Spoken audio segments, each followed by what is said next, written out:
In tonight's episode, we begin the tale of a young scribe and his peaceful voyage across the sea to deliver a priceless scroll. The air in the Romang workshop was thick with the scent of dried ink and old parchment. Lucius sat at his desk, the soft afternoon light filtering through a high window, illuminating the fine dust motes that danced in the air. His hands, though young, were steady and practiced, moving with a quiet confidence honed by years of copying. He was a man of words and pages, of silence and stillness. His world was one of meticulous detail, where the smallest misplaced flourish could spoil a week's work. He found great contentment in this peaceful routine, a tranquil rhythm that was as predictable as the rising and setting of the sun. His newest assignment was a departure from the norm. It had been given to him not by a noble or a merchant, but by a quiet, scholarly elder. The man's eyes, Lucius remembered, had held a sort of gentle wisdom. He had simply presented the scroll and the task, with no fanfare or haste.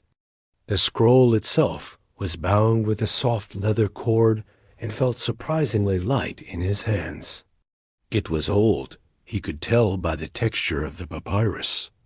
The scent it gave off was not of new ink, but of ancient air and distant libraries. He carefully tucked it into a woven satchel. Lucius had prepared for this journey with a peaceful heart. He had gathered only what was necessary: a spare tunic, a few coins, a small pot of honey. The simplicity of the preparations mirrored the quiet solitude of the task itself. He was to travel alone, a solitary figure on a great open sea. Leaving his small living quarters, he felt the familiar stones of the city beneath his sandals. The usual sounds of Rome were a distant hum, a low drone of life that seemed far away from his inner calm. He was an observer, a quiet passerby in a city that never slept. He made his way toward the port of Ostia, a journey that took several days. The road was a living tapestry of the Roman world, but he did not rush. He walked at a steady, unhurried pace, absorbing the quiet beauty of the countryside as he went. He saw farmers tending their fields, their movements slow and deliberate. He passed shepherds with their flocks, the air filled with the gentle bleating of sheep. The world was alive with activity, but it was an activity of purpose, of peace, and of a calm rhythm that mirrored his own. The port, when he arrived, was a different kind of place. It was a symphony of sounds, a grand orchestra of human endeavor. He saw ships of all sizes, their masts reaching for the sky like great silent trees. Sailors shouted in languages he did not know. Lucius sought out the docks where the trading vessels were berthed. They were a world apart from the grand warships, less imposing but far more honest. They were built for purpose, for carrying goods and stories across the waves, and nothing more. He found the Pectoral nestled among a dozen other ships, looking small and sturdy, like a humble bird. It was not a fast ship, nor a grand one. It was simply a vessel built for the long, quiet journey ahead. He approached it with a sense of calm readiness. He climbed the worn gangplank, the wood groaning softly under his weight. He was greeted by a man with a weathered face and a peaceful demeanor. This was Captain Marcus, a man whose eyes held the same vast, open quality as the sea he sailed upon. Their exchange was brief, but full of understanding. Lucius presented his papers, and the captain simply nodded, a quiet gesture of acceptance. There was no need for grand declarations or hurried words. They were two quiet men who understood a quiet task. Lucius found a small, comfortable corner on the deck, away from the bustling activity of the crew. He sat down, his back against a coiled rope, and watched as the last of the cargo was loaded. The sun was a warm blanket on his skin. He held the satchel containing the scroll gently in his lap. The journey was not about reaching the destination quickly, but about the experience of getting there. It was a journey of simple moments, of quiet contemplation, and of the peaceful rhythm of the sea. As the crew busied themselves with their final preparations, Lucius closed his eyes and took a deep breath. He smelled the salt of the sea and the faint scent of wood smoke from the galley. It was the smell of a new beginning, a peaceful journey into the unknown. He opened his eyes again and watched as the ropes were untied and the great sail began to unfurl. The ship moved slowly away from the dock, its motion smooth and deliberate. The harbor sounds faded behind them. Lucius felt the gentle rocking of the boat and a new, profound sense of peace. The world was shrinking, becoming just him, the ship, the crew, and the vast, open sea. The city he had left behind was now just a memory, a quiet, fading image on the horizon. He settled in for the journey, a simple scribe on a great, noble task. He had no need for great battles or thrilling adventures. His quest was one of quiet beauty, and he was ready for every peaceful moment it had to offer. The Petrel was not a grand ship, but she was a good one. Her timbers were dark and seasoned, polished smooth by countless journeys and the patient hands of her crew. She sat low in the water, her broad hull a testament to her purpose, a vessel built to carry goods in quiet moments across the sea. Lucius felt a newfound comfort in her gentle rock. He came to know her captain Marcus as a man of few words and profound tranquility. His face was a map of past voyages, etched with fine lines around his eyes from a lifetime of squinting at distant horizons.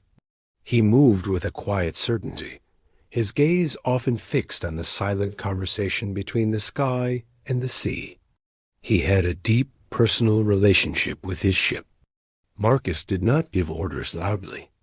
Instead, his commands were simple gestures of his hand, a turn of his head, or a look that was understood without explanation.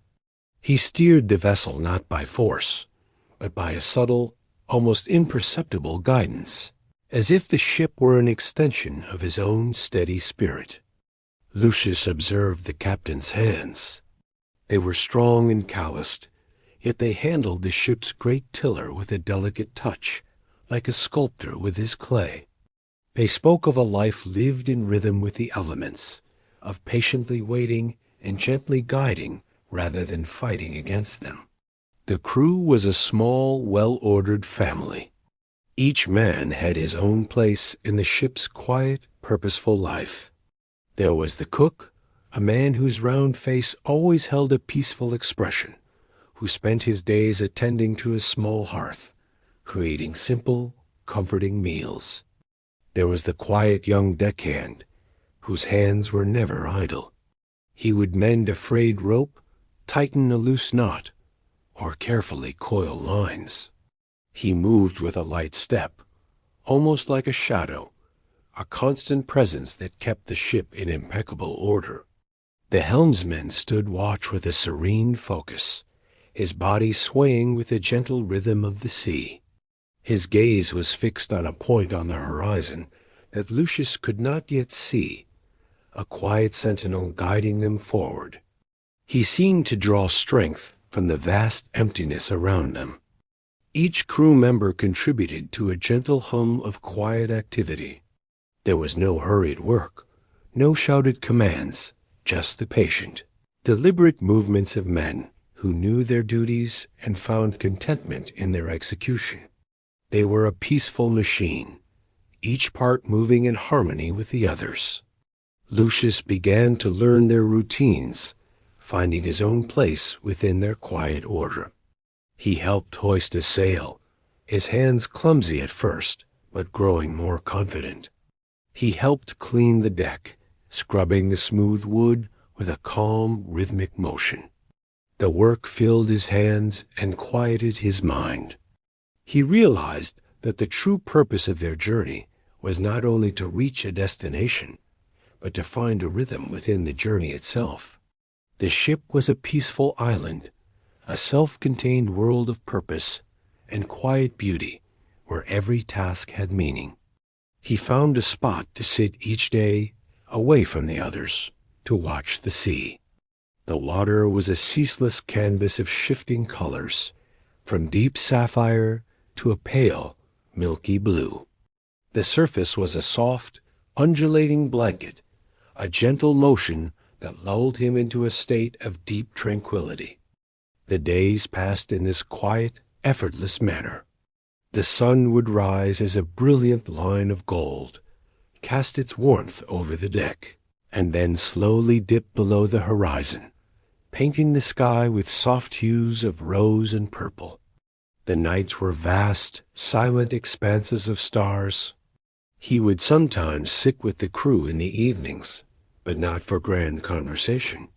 They would simply be together, a quiet fellowship of men who shared a deep mutual respect for their lives and their journey. He felt a part of something, a gentle bond that required no words. Lucius found himself sketching the faces of the crew in a small journal. He drew the calm eyes of the helmsman, the peaceful smile of the cook. His hand was as steady as his heart, capturing the quiet dignity of each man with careful, deliberate strokes. He had expected a journey of solitude, but he was finding a journey of quiet companionship. Each person on the ship, from the captain to the youngest crewman, was a small, peaceful star in a constellation of quiet humanity, all moving in the same gentle rhythm. The Petrel was more than just a ship. She was a vessel for quiet discovery, a silent guide across a vast, empty canvas. She was a haven of peace, a place where a man could simply be, where his only task was to exist in the tranquil flow of the journey. The sun, a great orb of mellow gold, dipped below the horizon, and the world was painted in soft shades of amber and lavender. The land, which had been a solid presence on their port side, began to fade into a dark, low line. It was no longer a place of bustling life, but a quiet, sleeping memory on the edge of the vast, open sea. Lucius found a quiet spot on the deck, a place where he could sit with his back to the sturdy mast. He tucked the satchel with the scroll securely by his side. A new kind of silence settled in, one he had never known before. It was not the absence of all things, but the presence of only a few.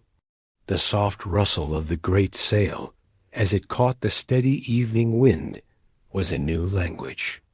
It was a whispering, murmuring sound, as if the canvas itself were breathing a sigh of deep contentment.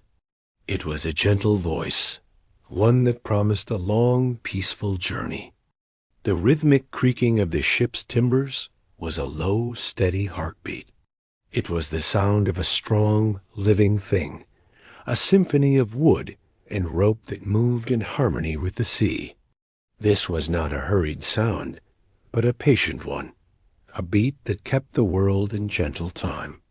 Lucius looked up at the vast, open expanse of the sky.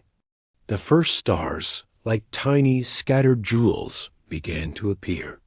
They were brighter here, away from the glow of any city. They hung in the deep velvet of the night like promises, distant and beautiful. He leaned back against the mast, feeling the faint vibration of the ship's quiet journey through the waves. The motion was a gentle rocking, a soothing lullaby that calmed his thoughts and settled his heart. He felt a deep sense of peace, a tranquility he hadn't known was possible.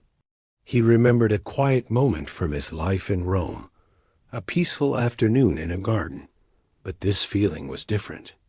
That had been a stillness within a world of noise. This was a stillness that was woven into the very fabric of the world around him, a profound and absolute quiet. The cook brought him a simple bowl of warm broth, its fragrant steam a small, comforting cloud in the cool night air. Lucius took it with a quiet nod of thanks. He held the bowl, feeling its warmth against his hands, and sipped the savory liquid slowly. He watched the gentle play of light on the water surface, the reflection of the stars a soft, shimmering pathway. The moon, a crescent of pale silver, rose slowly, casting a serene glow over the deck. It was a world of muted colors and soft light. The crew moved about their duties with a quiet efficiency. Their movements were graceful and practiced, a ballet performed in the dark. A rope was tightened, a knot was checked, a sail was adjusted. It was all done without hurry or noise, a silent language of care. Lucius felt the chill of the evening air on his skin and pulled his cloak a little tighter. The stars now filled the sky, a magnificent silent canopy of light. He felt small, but not in an insignificant way. He felt a part of something vast and ancient. He wondered about the man who had penned the scroll he carried, a man from a time long past. What had he seen when he looked up at these same stars? Had he too felt this sense of quiet wonder, this deep connection to the universe? Lucius thought of the peaceful rhythms of the ship, the easy camaraderie of the crew, and the gentle guidance of the captain. He thought of the scroll in his satchel, a fragile thread connecting him to a different time and place. It was a quiet, beautiful responsibility. He closed his eyes for a moment, listening to the soft, consistent sound of the sea. It was a sound that had been made for eternity, a soothing and endless whisper. It was the very voice of the world, and it was telling him a story. He felt the deep, steady rhythm of the ship, a soft and peaceful pulse. This was his bed for the night, a quiet cradle on a great open sea. There was no sound of a bustling city, no distant conversations, only the gentle, rhythmic hum of the journey itself. Lucius settled in, feeling himself become one with the quiet, effortless flow of the ship. The stars above were his silent companions. He felt completely at ease, a man in a boat in the middle of a peaceful, star-filled ocean. His mind was clear and calm. The night unfolded slowly, an unending blanket of darkness and light. He watched as constellations rose and set, as the moon climbed its arc across the sky. He felt a deep, profound sense of gratitude for this simple, beautiful moment. He had no doubt that his journey would be a safe and peaceful one. The world around him seemed to promise as much. The silent, steady ship, the gentle hand of the captain, the quiet companionship of the crew, it all spoke of a serene and unhurried passage. The first night at sea was a gift. It was a lesson in the beauty of simplicity, in the peace of letting go, and in the profound quiet that can only be found in the vastness of the ocean. He slept with the rhythm of the waves. Lucius awoke to the gentle rocking of the ship, a soft, natural rhythm that had lulled him into a deep sleep. The morning light was a brilliant, shimmering cascade on the water, a new and beautiful sight. The air was cool and clean, carrying the fresh scent of salt and nothing else. He felt rested and ready. His days quickly fell into a peaceful routine. He would wake with the sun, eat a simple meal with the crew, and then find his favorite spot on the deck. He was no longer just a traveler. He was an apprentice in the quiet art of the sea, learning through careful, patient observation. He began by watching the captain Marcus, who seemed to have a deep and personal conversation with the wind. The captain did not need grand instruments or charts. He simply held out a hand, felt the cool air against his palm, and knew which way to turn the great wooden tiller. Lucius noticed a peculiar thing about Marcus. The captain's eyebrows, which were thick and gray, like a pair of resting gulls, would rise and fall with the subtle shifts in the wind. A slight lift meant a change was coming, and a gentle furrow meant the wind was holding steady. It was a silent, peaceful kind of communication. He watched how the crew would hoist the sail, their movements a choreographed dance. They worked with a quiet purpose, their hands moving over the ropes with a practiced ease. It was a beautiful thing to see men who knew their craft so well, who could accomplish such a great task without a single hurried motion. Lucius started to understand how the sail caught the wind, how its great white shape was a patient hand, guiding them forward. It was not a battle against the elements, but a graceful partnership. They did not force the ship to go. They simply allowed the wind to carry them. He began to see the ocean itself as a living, breathing thing. He noticed the way the sea's color would change with the light, from a deep, almost black blue in the shadows to a shimmering turquoise in the sun. It was a constant flow of new colors. The waves were not a threatening force, but a gentle, undulating blanket. They moved with a soft, rolling motion, creating a perfect rhythm for the ship to follow. He would lie on his back and watch them pass, a silent, endless procession of water. He learned to read the clouds as well.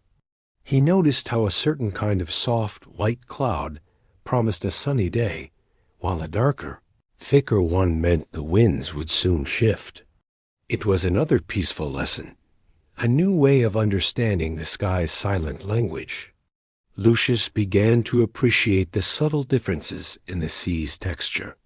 Sometimes it was smooth as glass, reflecting the sky like a perfect mirror. At other times it was a tapestry of gentle ripples, a living fabric of soft and constant movement. He spent hours sketching in his journal, capturing the soft light on the water, the gentle curve of the sail, and the peaceful, focused expressions of the crew. His drawings were not of grand scenes, but of quiet, peaceful moments, of the small beauties of the journey. He realized that the true knowledge of a sailor was not in books or maps. It was in the feel of the wind on their face, the steady motion of the waves, and the quiet conversation they had with the ship. It was a knowledge passed down not through words, but through silent experience. The days flowed into one another, each one a mirror of the last, yet each one holding its own gentle beauty. There was a comfort in this repetition, a sense of security, in knowing that the rhythm of the journey was steady and true. He felt a sense of belonging. The journey was a lesson in patience, in the art of waiting. The ship would travel at its own pace, a pace set by the wind and the sea, not by human haste. There was no hurrying the ocean, and so they simply moved along with its gentle flow. He saw the ship as a small, peaceful kingdom, with Captain Marcus as its gentle king. The rules were simple, the duties were clear, and every action was taken with a quiet purpose. It was a world of calm and order, a perfect place to be. Lucius, the scribe of the written word, was learning a new kind of text, one written in the language of the wind and the sea. He was learning to read the sky and the water, to understand the ancient silent poetry of the elements. He felt the cool spray of the waves on his face, a gentle blessing from the ocean. The air was clean and fresh, and his mind was clear and at peace. He had never felt so connected to the world, so entirely present in a single beautiful moment. The ship glided onward, a quiet vessel of peace, its great sail a white banner of serenity. Lucius, the scribe, was no longer just a passenger. He was a silent part of the crew, a student of the sea, and a keeper of its quiet stories. The morning came, a gentle opening of the world as the sun rose over a peaceful, flat sea. The light was a soft, pale gold, illuminating the water in a way that made it look like a vast, shimmering sheet of silk.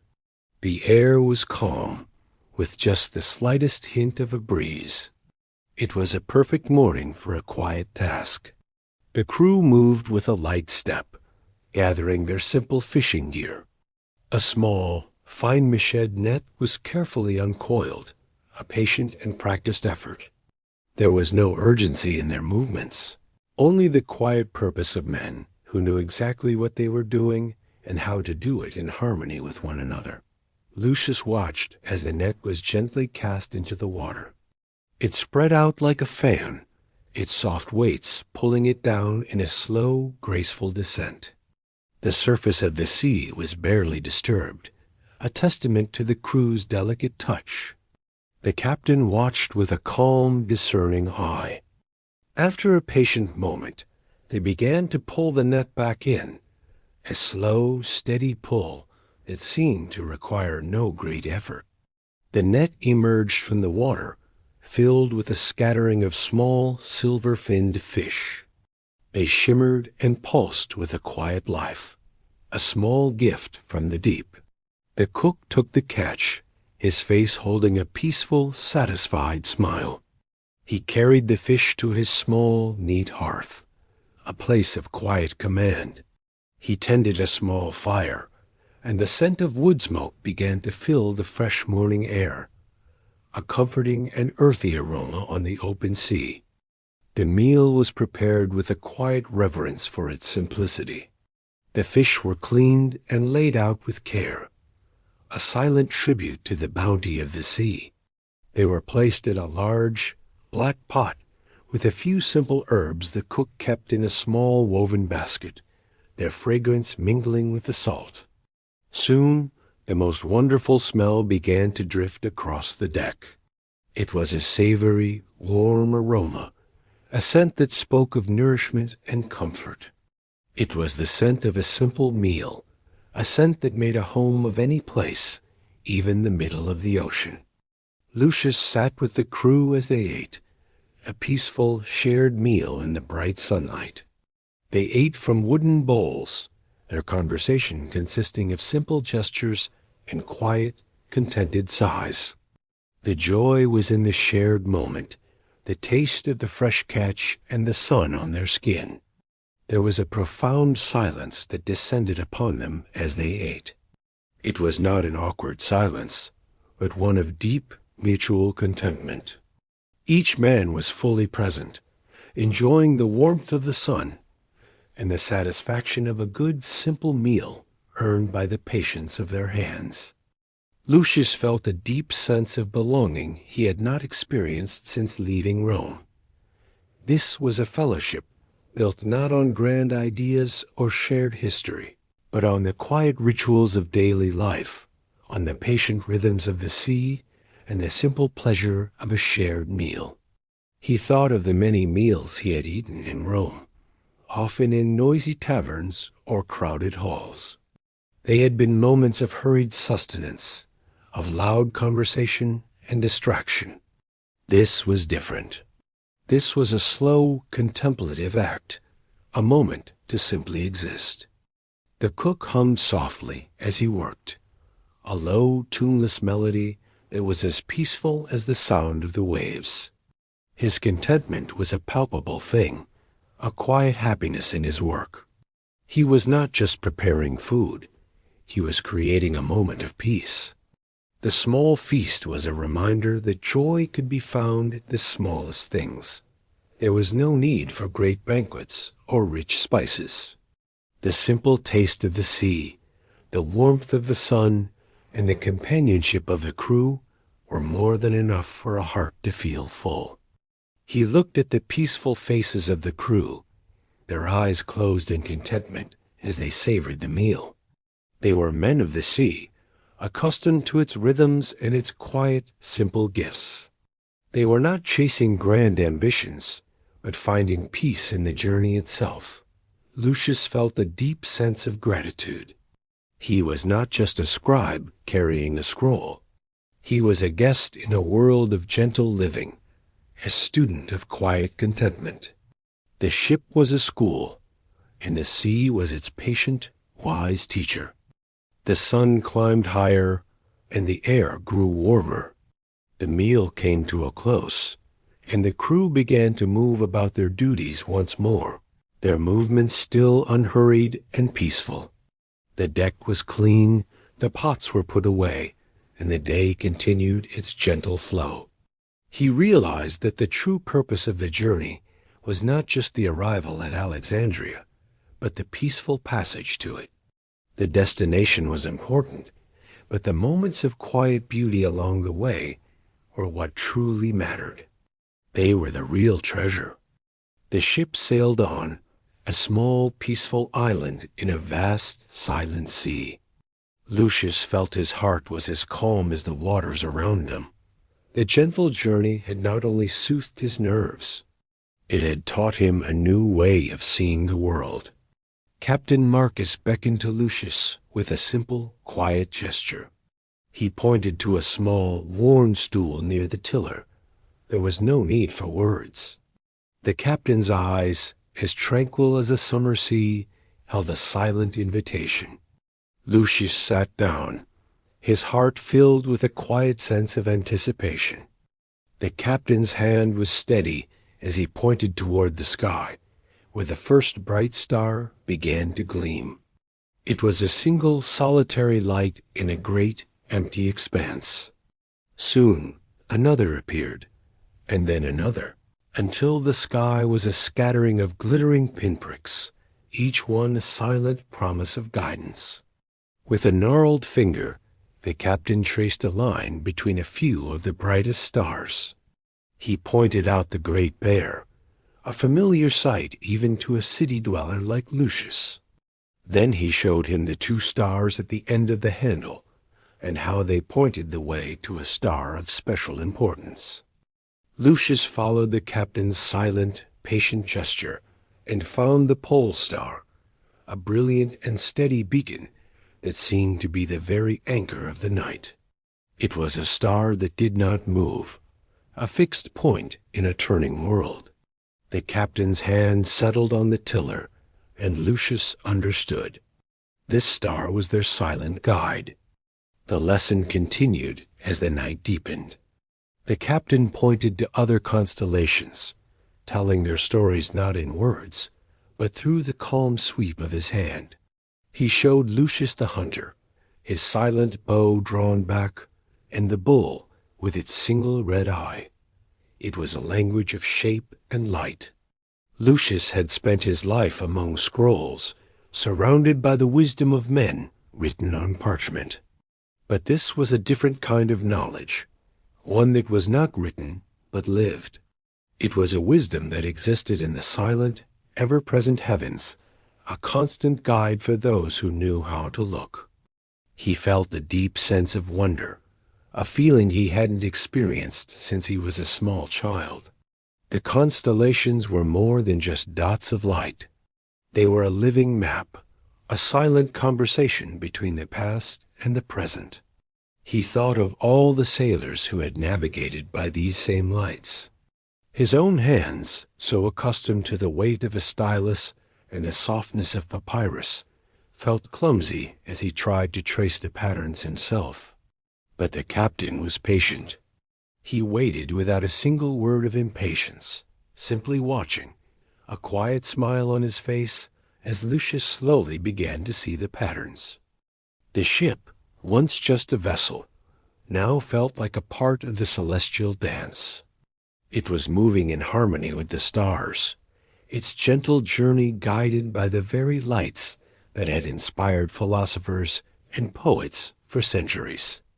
It was a beautiful, seamless connection between the world below and the heavens above. Lucius felt a sense of profound calm settle over him. His worries about the journey, his concerns about the scroll, All of them seemed to diminish under the vast, silent gaze of the stars. He was not alone. He was a small part of a great, unchanging cosmos. He found himself looking at the sky not as a distant spectacle, but as a comforting friend. Each star, each constellation, was a familiar face. It was as if the universe itself had reached down to offer a hand, to reassure him that he was on the right and peaceful path. The air grew cool, and the deck was bathed in a gentle silver light from the rising moon. The moon, a calm and benevolent presence, seemed to add its own quiet grace to the scene. It was a perfect night for a peaceful journey. Lucius closed his eyes for a moment, letting the gentle rocking of the ship and the peaceful silence of the night wash over him. He felt as if he were floating on a great river of tranquility, his boat guided by the silent, steady pull of the stars. The captain gave a final, gentle nod, his lesson complete. He returned to his position at the tiller, a silent guardian of the ship's quiet passage. Lucius remained where he was, a newfound knowledge filling his heart with a profound sense of peace. He felt as if he had been given a great gift, a key to a new way of seeing the world. His hands, once just for writing, now knew how to read a different kind of script, one written in the boundless expanse of the night sky. He was not just a scribe. He was a navigator. The moon climbed higher, and the stars shone with a fierce and steady brilliance. The ship continued its silent, graceful glide across the water, a vessel of peace moving toward a new destination. Lucius felt his heart was as calm as the sea itself. He had learned that the world was full of guides, not just in books and on maps, but in the quiet, unchanging rhythm of the world itself. The stars were a promise of consistency, a gentle reminder that some things would always be there to lead the way.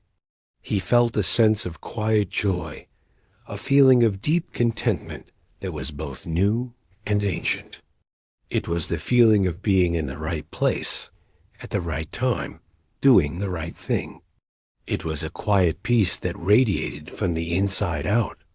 The ship was a cradle, and the sea was a lullaby. Lucius fell into a deep and tranquil sleep, his mind filled not with worries, but with the quiet, glittering beauty of the heavens. He was finally and completely at peace. The sun hung high in the sky, a golden orb that cast a warm, tranquil light upon the sea. The ship moved with an even, unhurried pace, its sail catching a soft and steady breeze. The air felt like a gentle embrace, and the water below was a deep, unbroken blue, a perfect mirror of the quiet world above. Most of the crew had found a shady spot for a restful moment, their forms still and peaceful. It was during this quiet mid-afternoon, a time of serene stillness, that Lucius found himself near the tiller once more. Captain Marcus was there, his hands resting lightly on the wood, his eyes gazing out at the endless horizon. There was no need for a great show of words. Lucius simply sat down on the familiar stool, and a comfortable silence settled between them. It was a silence filled with a quiet understanding, a wordless appreciation for the peace that surrounded them. Their companionship was a gentle thing, born of shared time on the tranquil sea. After a long while, the captain began to speak, his voice as calm and steady as the waves. He did not tell a tale of grand adventure, but of a small olive grove he owned on a hillside overlooking the sea. He spoke of the peaceful feeling of tending the trees, of the simple joy of watching them grow. Lucius listened with a quiet attention, imagining the sun on the leaves and the quiet stillness of the earth. He felt the captain's deep, abiding love for his small patch of land, a love as profound as his love for the sea. It was a story of a life lived in gentle harmony with the natural world. The captain's tale was a testament to the beauty of a simple, unadorned life.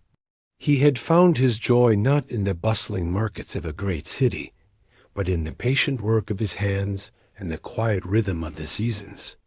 It was a wisdom that resonated with the peaceful journey they were on. When the captain finished, a calm silence returned. It was Lucius's turn. He did not speak of the great texts he had copied or the scholars he had served. Instead, he told of a small, quiet courtyard in Rome, where a fig tree grew in the center, offering a shady place to work. He spoke of the gentle light that filtered through the leaves in the morning, creating a beautiful, dappled pattern on the worn stone. He described the way the air would become still and peaceful, a soft cocoon in the middle of the noisy city. He spoke of the contentment found in a moment of quiet work. Lucius's story was one of finding peace in a small corner of a busy world. He had learned to carry a sense of calm within him, to find his own quiet space, even when surrounded by the constant demands of the city. He was a seeker of stillness, a collector of tranquil moments. They did not speak for a long time after that, but the bond between them had deepened. It was as if they had shown each other a secret garden in their hearts, a place of quiet refuge. Their stories, though different, shared the same gentle theme of finding joy in simple things. The sun began its slow descent, painting the sky in a soft, hazy gold. The day felt like a single, perfect moment, stretched out and unhurried. There was a sense of completeness in the air, a peaceful fullness that came from a silent understanding between two different men. Lucius realized that this conversation was a more precious and lasting gift than any grand adventure could have been. It was the gift of a shared moment, a time when the masks of their lives were put aside, and they could simply be two men on a quiet journey. The deck of the ship felt more and more like home. It was not a grand home, but a place where every moment held a simple, quiet beauty. He felt a deep sense of gratitude for this peaceful interlude, for the calm company of a man whose wisdom was as deep as the ocean itself. He looked at the captain, whose eyes still held that tranquil gaze. Marcus was not just a sailor. He was a man who lived a life of quiet purpose, a man who found his guidance not in a book, but in the ancient, living world around him. His presence was a source of great comfort. The hours passed in a perfect stillness. The ship glided onward, a vessel of peaceful purpose. The world was a vast and open place, but their small corner of it was filled with a deep and silent contentment. It was a quiet afternoon, and a perfect moment of shared peace. Lucius closed his eyes, feeling the gentle rhythm of the ship under him. He felt as if he were suspended between the peaceful surface of the sea and the endless quiet of the sky. He was not just traveling to a destination. He was traveling through a world of peace. He would remember this afternoon long after the journey was over. He would remember the shared silence, the calm voice of the captain, and the feeling of deep, unhurried connection.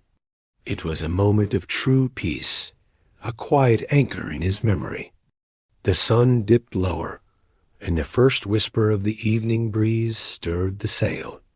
The day had come to a peaceful close, but the feeling of quiet happiness remained.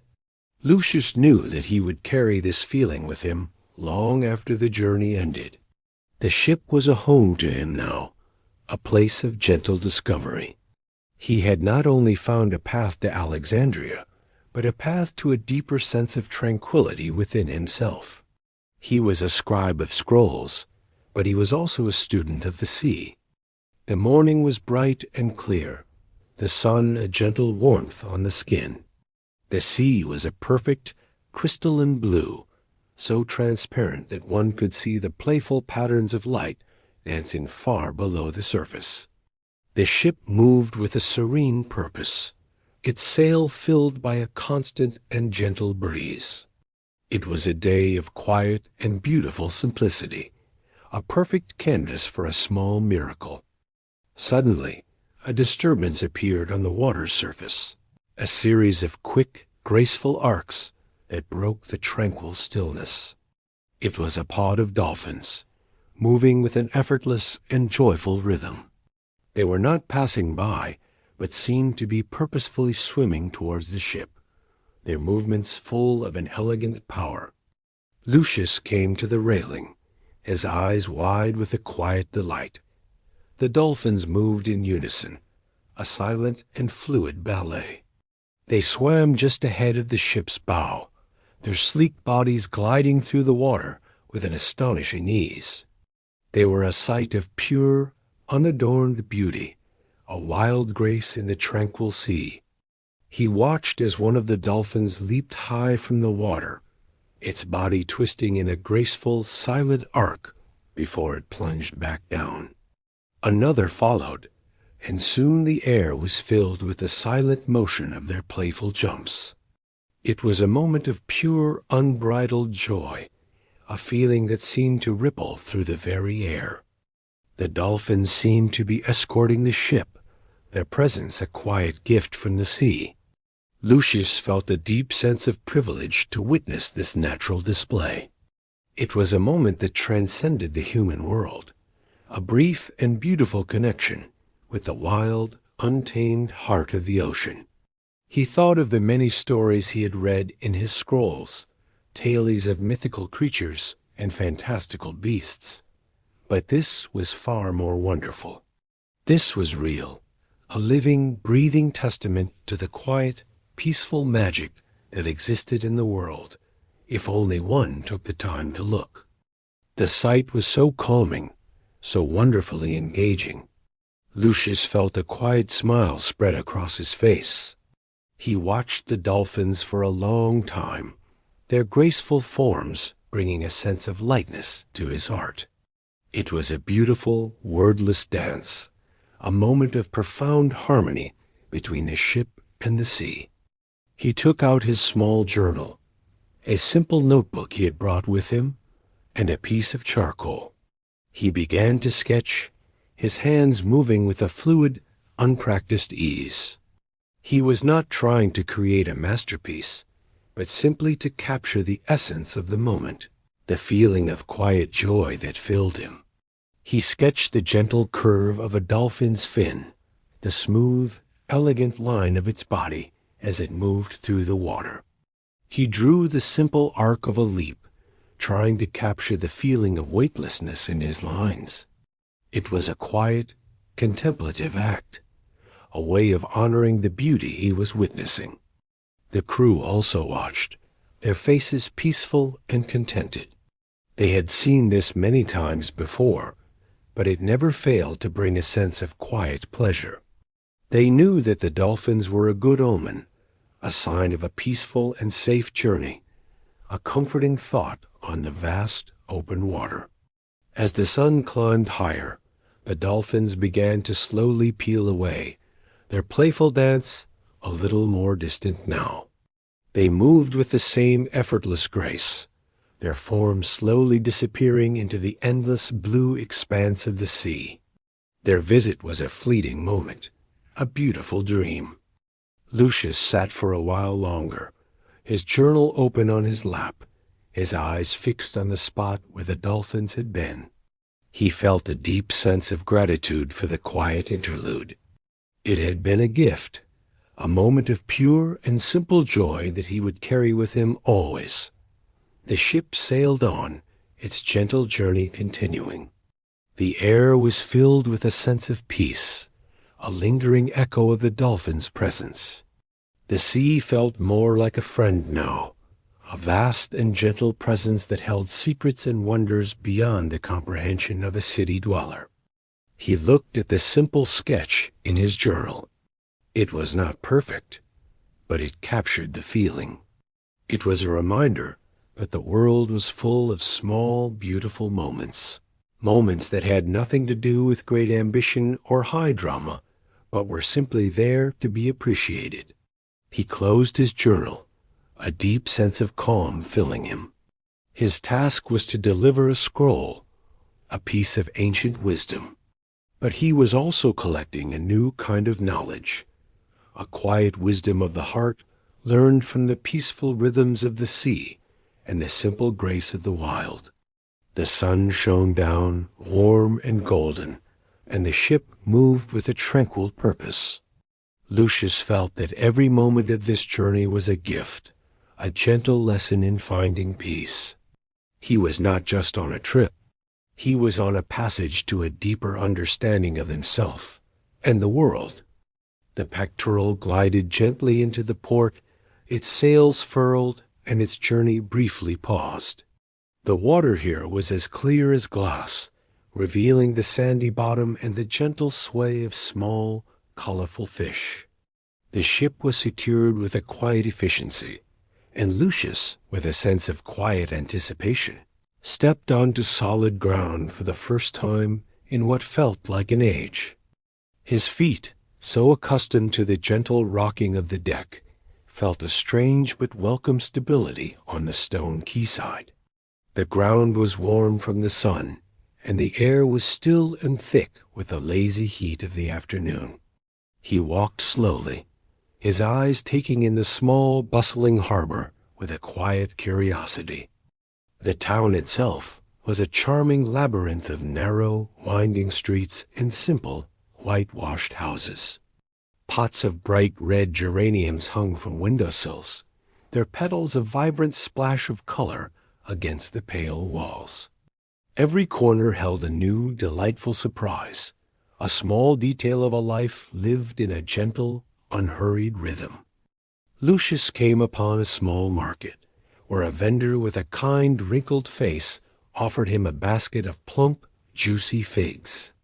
He bought a handful, the fruit a sweet and tender sensation on his tongue. It was a simple pleasure, a taste of the land after a long time surrounded by the endless, salty sea. He walked toward a peaceful square in the center of the town, where a single ancient olive tree stood, its gnarled branches reaching toward the sky like the arms of an old friend. He found a shady bench and sat for a while, just watching the quiet life of the town unfold around him. A group of children, their laughter as light as the breeze, chased a stray cat down a narrow alley. An old man, his face a map of sun-etched lines, sat in a doorway, his hands busy weaving a fishing net. It was a scene of quiet contentment, of lives lived in gentle harmony with the world. There was a feeling of profound peace that hung in the air, a stillness that was deeper and more solid than the peace of the open sea. It was the peace of a settled place, a place where people lived and loved and worked, their lives intertwined in a quiet and beautiful pattern. Lucius felt a sense of belonging, a quiet joy in being a temporary part of this peaceful community. His time on the ship had taught him the beauty of motion, of a journey without end. But this brief moment on land was a reminder of the quiet, settled joy of arrival. He walked back toward the harbor as the sun began its slow descent. The town was bathed in a soft, golden light, and the shadows grew long and gentle. The air was now filled with the promise of a peaceful evening, a feeling of restful completion. He saw the Pectoral waiting for him, its familiar form a comforting sight. It was a home on the water, a vessel of safe passage. He was a part of its journey, a quiet companion on its serene passage across the great sea. Lucius returned to the ship, the feeling of the day lingering within him like the last warmth of the sun. He was a different person than he had been when he stepped ashore. His heart was filled with a new, deeper sense of peace, a quiet contentment born of simple moments. The day had been a gentle lesson in the quiet beauty of the world, a reminder that peace could be found in both the journey and the destination. He felt a deep sense of gratitude for the simple gift of this peaceful interlude, this perfect moment of stillness on the great journey. He was a scribe of scrolls, but he was also a traveler of the heart. He was learning that the most important stories were not always written down, but were lived in the quiet, unhurried moments of a life. The scent of figs and the feeling of warm stone were now a part of his story. The air grew cool, and the stars began to emerge one by one, silent pinpricks of light in the deepening blue. The ship would set sail again soon, its journey renewed. But Lucius felt no hurry. His soul was at peace, a calm harbor in a vast sea. The sun was a warm, comforting presence, and the ship moved with a gentle, hypnotic sway. The journey had settled into a quiet rhythm, a peaceful passage of endless sky and deep, blue water.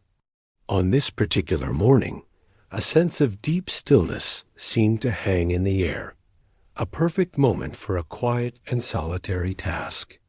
Lucius sat in a shaded spot on the deck, the precious scroll case resting on his knees. For days he had carried this burden of great importance, its weight a constant presence in his hands and in his thoughts. Now, in this moment of profound peace, he felt a quiet impulse to connect with the ancient text in a more personal way. With a deep sense of reverence, he carefully unfastened the leather straps that held the scroll case closed. The leather was soft and worn, a testament to the many hands that had touched it over the centuries.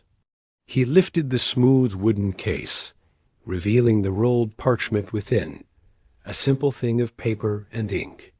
He reached inside and with infinite care, gently pulled a small portion of the scroll free. He did not unroll the entire text, for that would be a task for a grand library, but only a few inches, a small glimpse into its ancient heart. The parchment was a soft, pale gold, its surface as smooth as silk. The ink was a rich, deep black, the ancient words flowing across the surface in perfect, elegant lines. He held his breath as he read, his eyes tracing the careful script. It was a passage about the peaceful, ordered movements of the celestial bodies, a description of the stars in their quiet, eternal dance. His heart filled with a quiet wonder, a profound sense of connection to the scholar who had written these words so long ago. He was a link in a long chain of knowledge, a silent courier of the ancient mind. He felt a deep sense of purpose, a peaceful joy in his work. As his eyes moved to the end of the line, a small, unexpected detail caught his attention. There, in the margin, was a tiny, simple drawing. It was not a grand illustration of a god or a hero, but something much smaller, much more personal and whimsical. It was a small, five-pointed star, but one of its points was drawn slightly crooked, as if it were winking. The star had two simple, smiling eyes and a small, happy mouth. It was a tiny act of quiet rebellion, a moment of gentle humor captured in the solemnity of the scroll. Lucius felt a quiet laugh rise in his chest.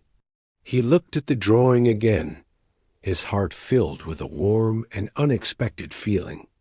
It was a moment of true human connection across the vast span of centuries. The person who had created this scroll was not just a scholar, but a playful soul with a gentle wit. He felt as if he had just discovered a hidden message, a private joke meant only for him. The drawing made the ancient text feel more alive, more personal, less a solemn relic, and more a living document, imbued with the quiet, playful spirit of its creator. He thought of the long hours that Scribe must have spent, his head bent over the parchment in a quiet room, and how he had paused for a single moment to draw a little winking star. It was a beautiful testament to the power of a small act of kindness and humor. The sun shone down, warm and gentle, and the ship continued its peaceful journey. Lucius felt a quiet sense of contentment. His task was to deliver the scroll, but he had already received a priceless gift from it, a feeling of deep and quiet peace. The small winking star was a reminder that even in the most serious of tasks, there was always room for a little joy and a gentle smile. It was a lesson he would carry with him, a quiet wisdom from an ancient, long-forgotten friend. He carefully rolled the parchment back into its case, the smooth wood feeling like a warm and trusted companion. The scroll no longer felt like a mere object of his duty, but a friend, a quiet companion on the peaceful sea. It was a beautiful and peaceful beginning. Lucius felt a sense of profound peace. He was not just on a journey to a great library. He was on a passage through time, a quiet and gentle passage that brought him into contact with the simple, beautiful heart of an ancient world. His work was a joy. The sun had risen to its zenith, and the land was a distant, forgotten memory. The ship had passed through the straits and was now sailing on the great, open ocean, a vast expanse of water that stretched every horizon. The sea was an unbroken plain of deep blue, its surface a peaceful, rhythmic pulse. The world had simplified. Lucius stood at the bow of the ship, the breeze a gentle, constant touch against his skin. There was a feeling of profound emptiness, a beautiful nothingness that filled his vision. The sky above was a perfect, cloudless expanse, and the water below was a mirror of its infinite calm. There was nothing but the sun, the sea, and the quiet journey of the ship. All the bustling energy of the port, the distant murmur of cities, and the everyday noise of human life had been left behind. Here, in the heart of the great sea, a different kind of silence reigned. It was not the absence of all sensation, but the presence of a quiet, singular experience. He could feel the gentle, effortless movement of the vessel, a slow and graceful rise and fall that was almost imperceptible. The rhythm of the ship was now his rhythm, and the pace of the sea was now his pace. There was no hurry, no need to be anywhere but right here, in this moment. The sun cast a soft, shimmering path on the water, a golden road leading to a distant, unknowable place. It was a path of light and peace, and for a moment Lucius felt as if he was walking on it, his spirit light and untethered from the concerns of the world. The captain, a quiet man of few words, came to stand beside him. He did not speak, but simply looked out at the vastness, a serene and contented expression on his face. He was in his element, a master of this quiet, watery world, and his peaceful presence was a comfort to Lucius. Lucius felt a sense of profound clarity. The emptiness of the sea seemed to clear his mind, stripping away all the clutter of daily life. He found himself thinking about simple, beautiful truths, the kind that were often lost in the noise of a city.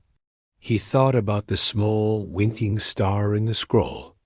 In the vastness of the ocean, the star felt more real, more important.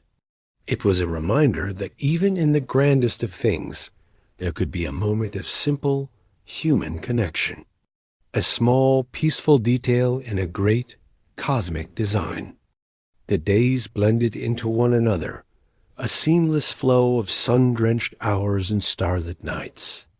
Each morning was a new beginning, a quiet unfolding of light and color on the horizon. Each evening was a slow, peaceful surrender to the soft blanket of darkness. The only life he saw was the occasional seabird, a lone wanderer gliding on the currents of the air. It was a beautiful, solitary sight, a graceful moment of freedom in the immense and empty sky. The bird was a quiet companion on the peaceful journey. Lucius found himself falling into a gentle, meditative state. He would sit for hours, simply watching the water, his mind clear and calm. It was a feeling of deep relaxation, a sense of being completely at peace with the world, with no worries. The rhythms of the sea were a gentle lullaby, a constant, reassuring presence. The subtle movements of the ship were like the quiet breathing of a sleeping giant. Everything was in harmony, a perfect and tranquil whole, a testament to the quiet power of nature. The journey was not about reaching a destination.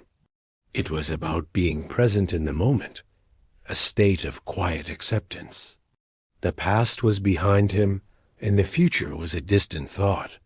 There was only the here and now, a deep and peaceful reality. He would spend his time in simple activities, helping the crew with small tasks, his hands busy and his mind at rest.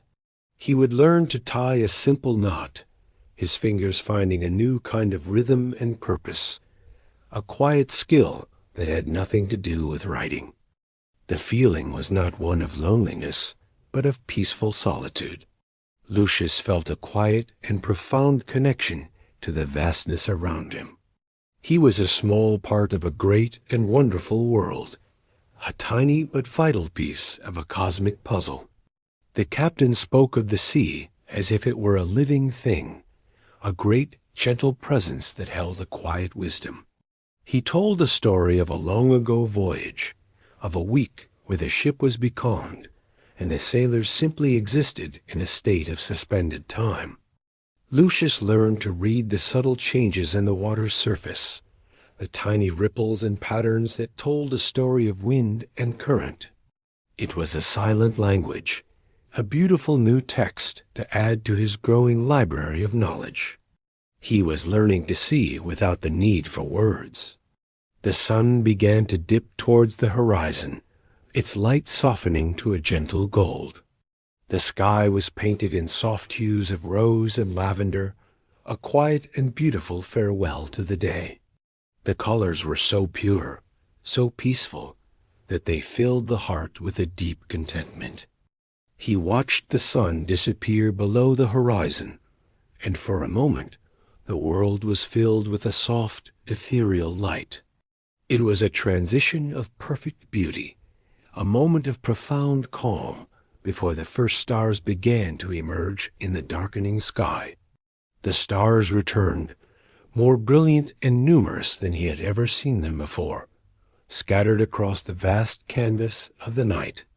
Each one was a tiny, silent point of light, a gentle reminder of the infinite, peaceful nature of the universe.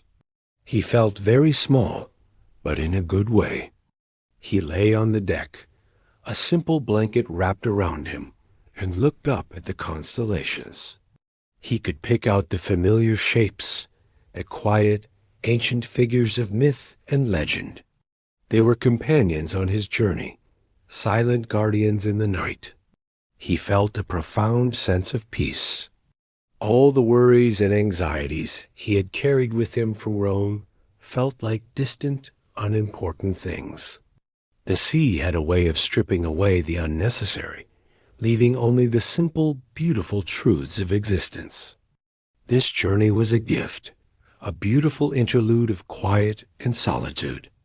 It was a time of reflection and inner peace, a moment to simply be. He was not just delivering a scroll. He was on a passage to himself, a journey of the heart. He closed his eyes, and the gentle rocking of the ship was the last sensation he felt. He was at peace, a quiet soul on a peaceful sea, his dreams filled with the gentle rhythm of the waves and the silent dance of the stars. It was a perfect, peaceful slumber. The sun had completed its long and peaceful descent, its last warm light fading from the sky to be replaced by a soft, deepening indigo. A gentle coolness settled over the ship, a tranquil shift from the day's warmth. The air was calm, and the ship moved forward with a steady, quiet glide. The day's work was done, and the crew gathered in a small, sheltered area near the stern. There were no bright lanterns, just the soft glow of a single tallow lamp that cast long, peaceful shadows. The men settled in, some leaning against coiled ropes, others sitting on overturned crates. It was a moment of quiet repose.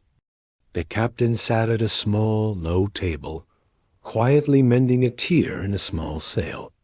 The cook, a man with a kind, round face and a quiet smile, sat with him, his hands busy polishing a few small, well-used wooden bowls. There was a feeling of easy, settled contentment among them, a peaceful camaraderie. The cook, without any preamble, began to speak. His voice was soft and even, a gentle current in the quiet air. He did not announce that he was telling a story. He simply began, and the men's attention was drawn to his words, a quiet spell settling over the group. He spoke of a small farm far inland, of a farmer who was known for his kind heart, but his great, simple foolishness. The farmer had a small field of the finest, most tender cabbages in all the land, and he was very proud of his work, tending to them all with gentle care.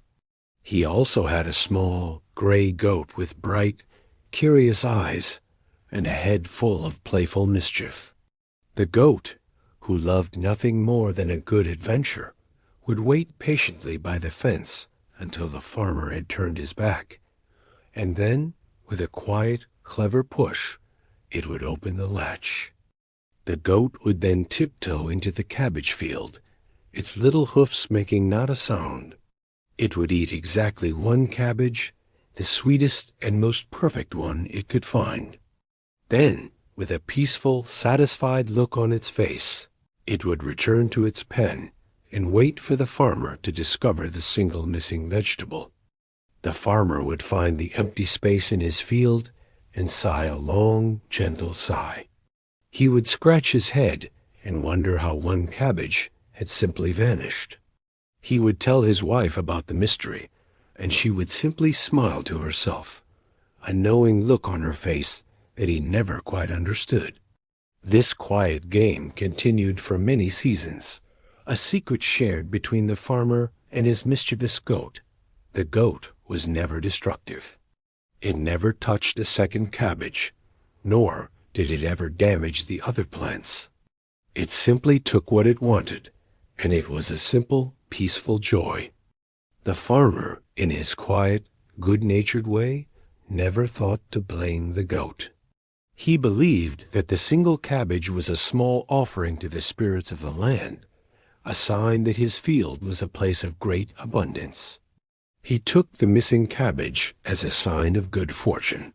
The cook's voice went on, weaving a simple tale of the farmer's gentle nature and the goat's quiet cleverness. He described the way the farmer would speak to his vegetables, and how the goat would listen with a serious and attentive expression on its small face, as if it understood every word. The men sat in a peaceful silence, listening. Their faces were relaxed and calm. A soft glow reflected in their eyes from the single lamp. There was no boisterous laughter, only the occasional quiet chuckle and a gentle, knowing smile exchanged between them, a shared moment of simple joy. Lucius felt a profound sense of connection to these men. He was no longer just a passenger, a quiet traveler with a precious scroll. He was a part of this small, floating community, a companion in a shared moment of quiet storytelling. It was a beautiful, peaceful feeling. He thought about the vast and grand narratives of Rome, the heroic sagas and the epic poems that he was so accustomed to. This story, in contrast, was a quiet whisper, a small and gentle truth about everyday life and the simple, humorous moments that made it worthwhile. The cook finished his story. The ending was not a dramatic climax, but a quiet resolution. The farmer lived a long and peaceful life, and the goat continued its small daily ritual, a quiet companion to the seasons and to the simple, loving spirit of its owner. A comfortable silence fell over the group, a quiet space filled with the warmth of the shared story. The men did not need to say anything. The story had spoken for them all. It had reminded them of the simple, peaceful joys that existed outside of the daily grind of their work.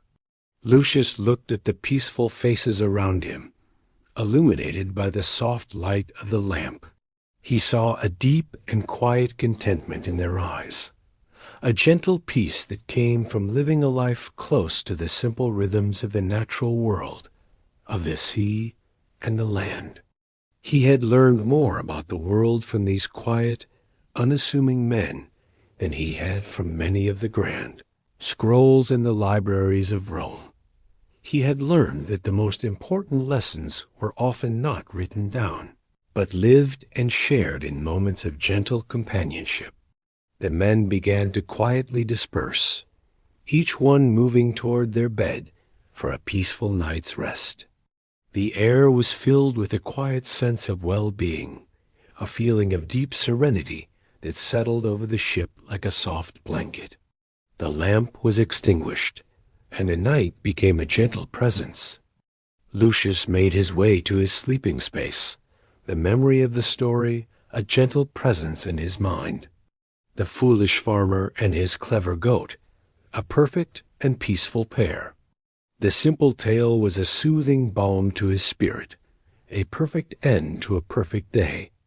The sun was a few hours past its zenith, its light no longer a fierce white, but a softer, warmer gold. The sea continued its endless rhythmic motion, a deep and peaceful blue that stretched to the very edge of the world. Yet something in the air had subtly shifted.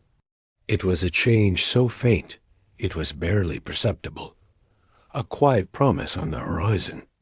Lucius was sitting on the deck, his back against a smooth wooden beam, lost in quiet thought.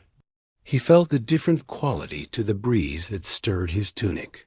It was no longer just the scent of salt and the vast, cool emptiness of the open ocean. There was something else, a new and gentle fragrance that was both earthy and sweet. He raised his head and looked towards the north, a faint and low line that was not quite a shadow, but was not quite nothing either. It was a hazy, indistinct presence on the horizon, a smudge of gray against the pale, perfect blue of the sky. It was the first sign of land, a quiet homecoming. A sense of soft anticipation rippled through the crew. It was a feeling of quiet contentment rather than frantic excitement. They went about their tasks with a renewed sense of purpose, a gentle readiness that came from the knowledge that their long journey was nearing its end. The captain's face was calm and serene. The captain came to stand beside Lucius, his eyes fixed on the distant line. He pointed with a weathered finger, and a quiet smile touched his lips. He did not need to say anything. The simple gesture and the peaceful expression on his face told Lucius everything he needed to know. The long, peaceful voyage was almost complete.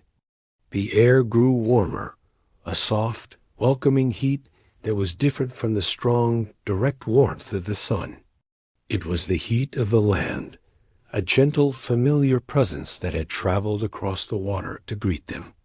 The subtle scents became clearer now, a fragrant mix of dust, a bit of spice, and the soft smell of fertile earth. Lucius felt a quiet sense of satisfaction. The scroll, which had been his constant companion, now felt heavier in his hands, not with a sense of burden, but of arrival. Its journey and his were finally reaching their gentle conclusion. He was filled with a quiet sense of accomplishment, a peaceful joy. The smudge on the horizon began to take on a more definite shape. It was a low, flat line, a subtle and quiet presence that was distinct from the soft curve of the earth. The sky above it held a faint, golden hue, a soft radiance that spoke of distant light and a gentle, welcoming warmth. He watched as the land slowly, peacefully revealed itself. It was not a sudden dramatic appearance, but a gradual, quiet unfolding. It was like a sleepy giant waking from a long slumber, a slow and graceful rise from the depths of the sea, a peaceful emergence into the sunlit world. He could now make out the faint, shadowy forms of distant palms, their fronds a soft, feathery fringe against the sky. They were a peaceful, silent, welcoming party, a familiar sight that spoke of a gentle, ancient civilization. The land held a quiet and serene beauty. The ship's pace seemed to quicken, a subtle increase in its forward motion, as if it too felt the call of the land. It was a natural, fluid shift, a peaceful dance between the vessel and the sea, as the two worked together to bring them gently home. The water around the ship changed its color, a soft and gradual transformation from the deep, oceanic blue to a lighter, more translucent turquoise. It was a beautiful sight, a sign of the shallow, sandy seabed that was slowly rising to meet them, a peaceful transition from deep to shallow. Lucius saw a few small, distant fishing boats, their sails like soft white wings against the golden light.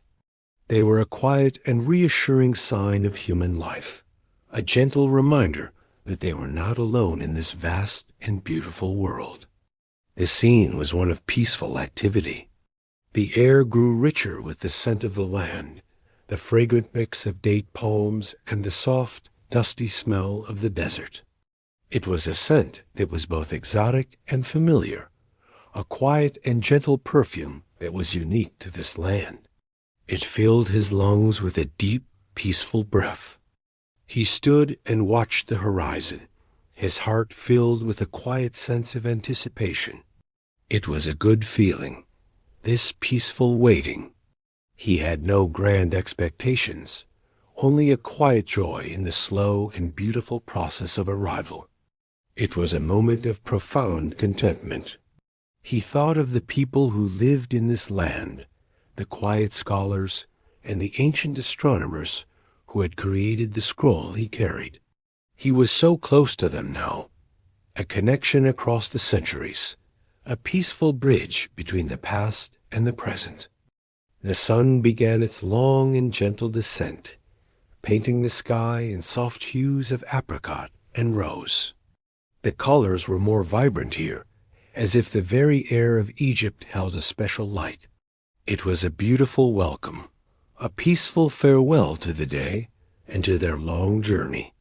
The land was now a definite presence, a low, flat line of rich, dark earth. He could see the faint shadows of small towns and the quiet silhouettes of distant buildings. It was a peaceful and serene landscape, a land that had witnessed the passing of countless centuries.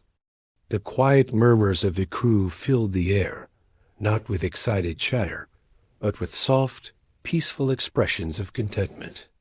They pointed out familiar landmarks to one another, their voices a low, gentle hum. It was a beautiful, peaceful sound, a chorus of shared homecoming. Lucius felt a profound sense of gratitude. He was grateful for the peaceful journey, for the kind and gentle men he had traveled with, and for the simple, beautiful truths he had discovered on the vast and empty sea. He was home. He would soon be in the great city of Alexandria, but for this moment he was content to simply be here, suspended between the sea and the land. He was a quiet observer of this peaceful transition, a soul at rest in a beautiful and serene world. The land rose to meet them, a peaceful, welcoming presence that had been waiting patiently for their return. It was a perfect, gentle ending to a beautiful, peaceful journey. The final part of his adventure was a quiet, peaceful passage. The night had been a peaceful and dreamless one, filled with the gentle rocking of the ship and the cool, silent presence of the stars. The sun rose, not with a burst of fiery light, but with a slow and gentle warmth that spread across the eastern sky. The air had a new lightness to it, a subtle shift that carried the promise of a peaceful arrival. Lucius was on deck as the morning mist began to lift, a soft, ethereal veil that clung to the water's surface. As the haze dissipated, a magnificent and serene sight slowly emerged from the distance. It was the lighthouse of Alexandria, the great Pharos, a silent sentinel standing proudly against the brightening sky. It was not a thing of imposing power or stark authority, but a gentle, comforting presence. Its stone was the color of pale honey, and its form was slender and graceful, rising from the sea like a tower of quiet hope. Its light, now dimmed by the sun, was a memory of a peaceful guidance it had offered throughout the night. The captain stood on the bridge, his quiet gaze fixed on the lighthouse. A small smile touched his lips, a look of deep and profound satisfaction. The Pharos was a beacon to him, not of a great city, but of a journey's end, a sign that the long, peaceful dance with the sea was almost over. The ship held its course, moving with a steady and unhurried grace toward the harbor. The waters around them were no longer the deep, endless blue of the open sea, but a pale, clear turquoise that allowed glimpses of the sandy seabed below. It was a peaceful and beautiful transition from the deep to the shallow. The ship slipped past the lighthouse, so close that Lucius could make out the beautiful, intricate details of its architecture. It was a marvel of human skill, a perfect blend of strength and artistry. Yet, what struck him most was its quiet elegance, its peaceful, unwavering purpose to simply guide.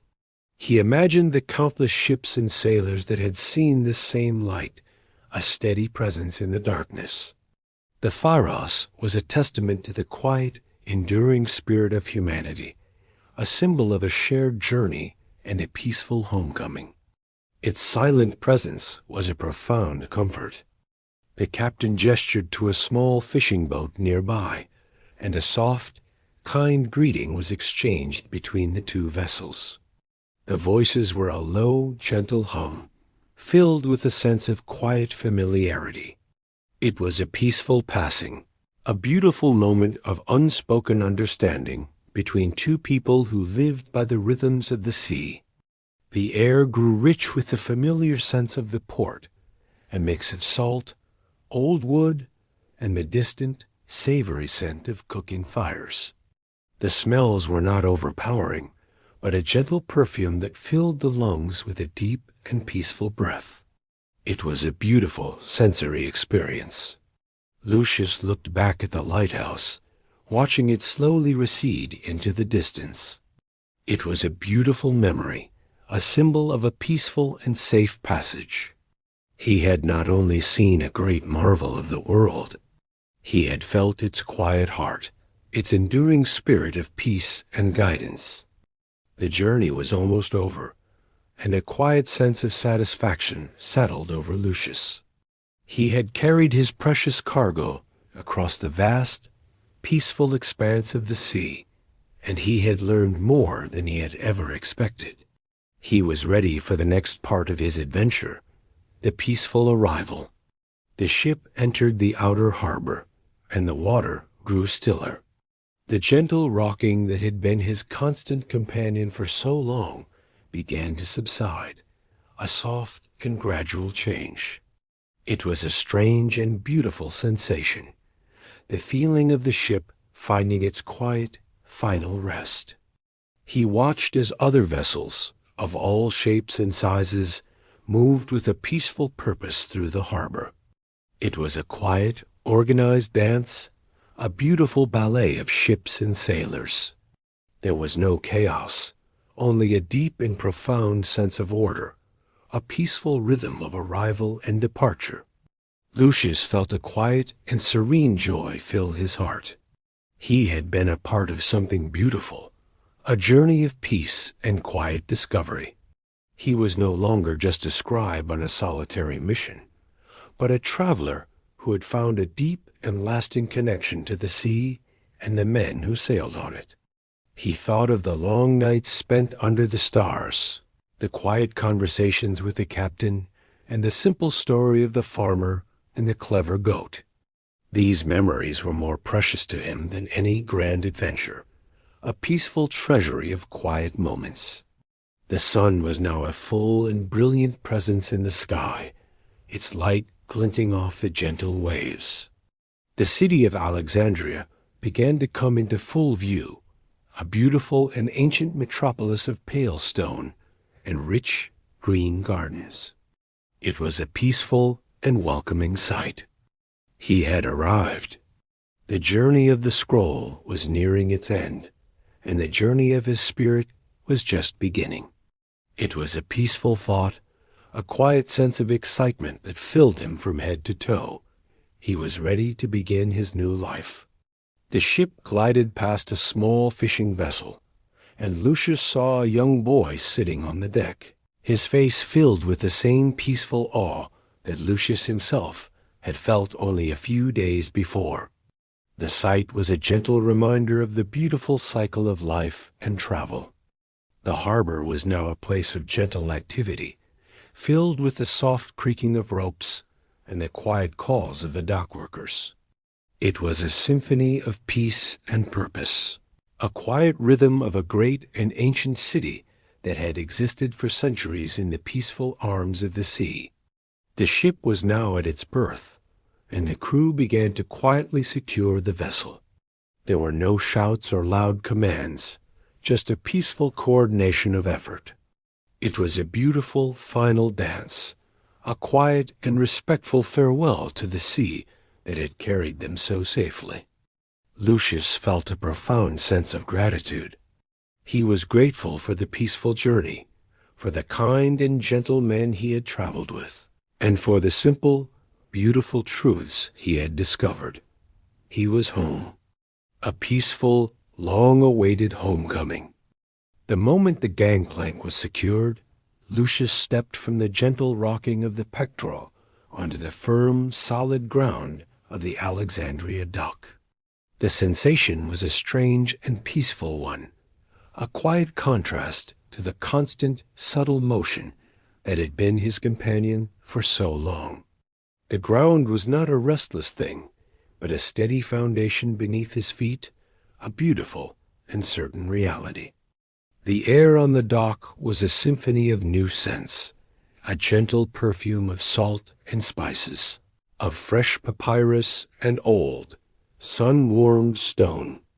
It was not a chaotic mix of smells, but an ordered blend, a quiet olfactory map of the great city.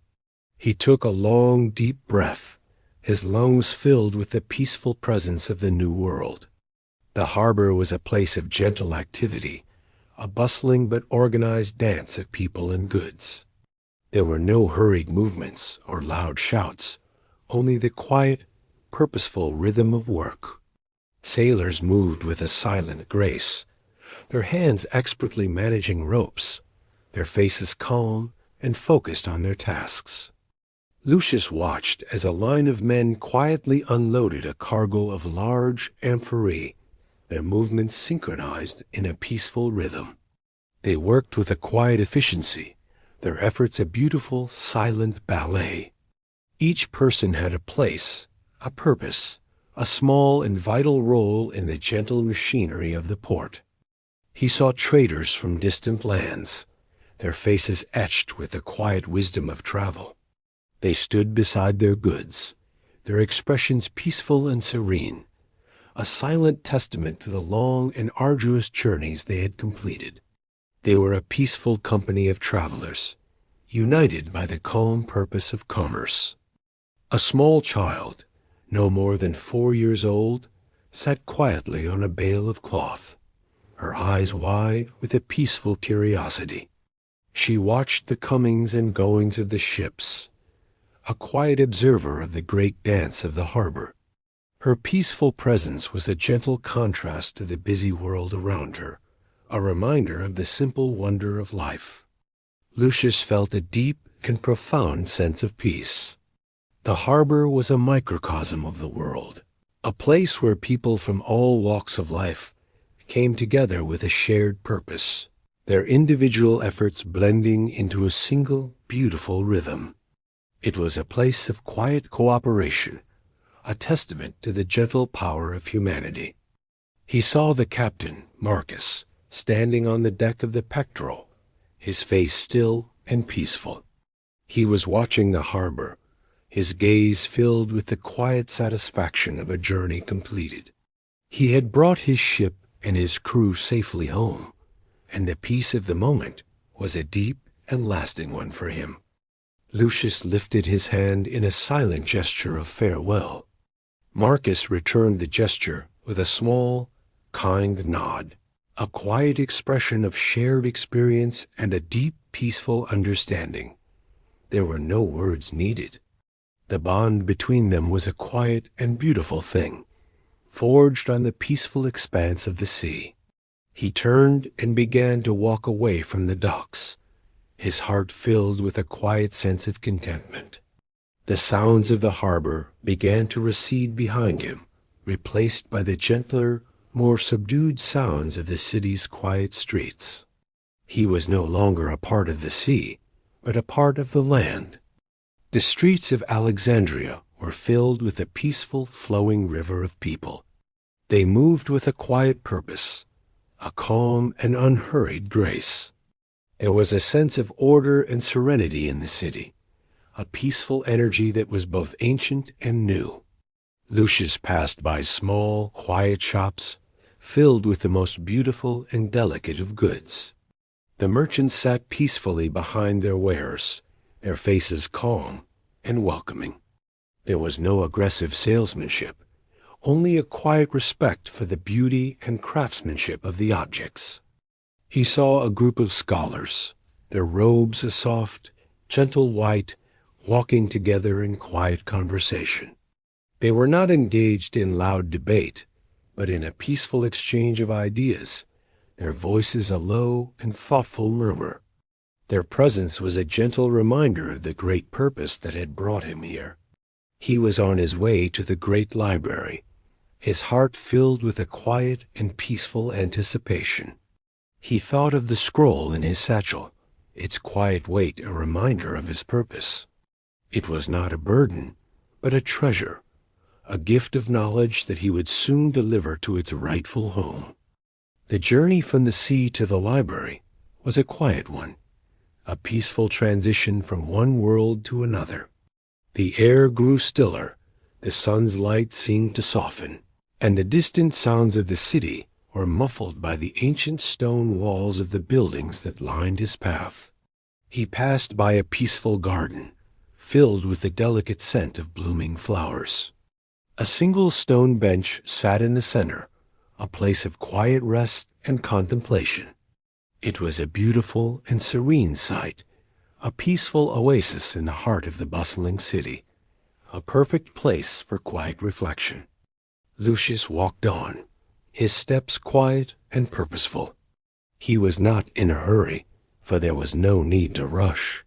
He was exactly where he was meant to be, at this exact moment, on this quiet and beautiful street. It was a peaceful sense of being and purpose that filled him. He felt a deep and profound sense of gratitude. He was grateful for the peaceful journey, for the kind and gentle men he had met, and for the simple, beautiful truths he had discovered. He was grateful to have been a part of this quiet and beautiful story. The journey was almost over, and a quiet sense of satisfaction settled over Lucius. He had carried his precious cargo across the vast, peaceful expanse of the sea, and he had learned more than he had ever expected. He was ready for the next part of his adventure, the peaceful arrival. He felt the presence of the library, a quiet but powerful hum that resonated through the earth. It was a place of peace and knowledge, a sanctuary for the mind and the spirit. He was so close now, so very close to his peaceful destination. The final leg of his journey was a quiet and thoughtful passage, a peaceful preparation for the great task ahead. He was ready to hand over the scroll, to complete his mission, and to rest in the gentle knowledge that he had done his part to preserve the peace and beauty of the world. He was a scribe, a quiet messenger of ancient truths. He had journeyed far, not with a sword or a shield, but with a scroll and a peaceful heart. It was a beautiful and tranquil journey, and the arrival was just as peaceful and beautiful as the journey itself. Lucius left the gentle bustle of the port and began to move deeper into the city. The streets changed with each step, the loud, open spaces giving way to narrower, quieter lanes. The air grew stiller and filled with a new and wonderful fragrance, a quiet perfume of knowledge and ancient things. It was a gentle and peaceful transition. He was no longer surrounded by the sense of commerce and travel, but by a delicate scent that was both earthy and sweet. It was the scent of sun-warmed papyrus, a subtle aroma that spoke of countless pages and forgotten words. It was the quiet, comforting scent of history itself, a peaceful and welcoming presence. The city's rhythm changed as well, becoming slower and more deliberate. People walked with a thoughtful grace, their faces serene and focused on their quiet purposes. There were no hurried shouts or loud exclamations here, only the soft, flowing murmur of quiet conversations, a gentle river of peaceful thought. He passed by small, quiet gardens tucked between the ancient stone buildings. They were not grand or ostentatious, but peaceful, private places of rest. Small stone benches invited quiet contemplation, and the air was filled with the soft scent of blooming jasmine, a gentle contrast to the scholarly air of the street. The architecture itself began to change, taking on a more noble and serene character. The buildings were older and more stately, their walls a soft, honey-colored stone that seemed to glow in the sunlight. They were a quiet and dignified presence, ancient witnesses to centuries of peaceful study.